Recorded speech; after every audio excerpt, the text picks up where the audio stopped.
In this section, we are modeling with linear functions.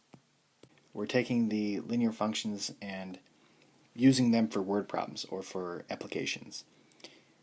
So most of the time we still want it to be in slope-intercept form. And again, m is the slope, b is the y-intercept. However, in the context of many of the story problems, m is going to be the rate of change. So a slope is a rate of change.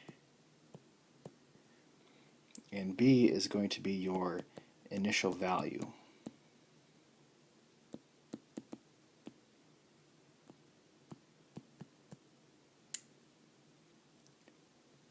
So number 1 says, Sonia is currently 10 miles from home and is walking farther away at 2 miles per hour.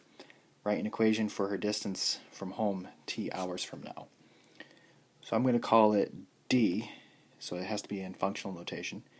So d of t for distance. And she's currently 10 miles from home, so that's like my initial value. So that's my b. And let's use a highlighter. There we go. And she's walking further away from home at 2 miles per hour. So if the rate of change is 2 miles per hour, that's going to be 2 times t. And if the initial position is 10, it'll be plus 10. And this is in slope-intercept form, so this will be our answer.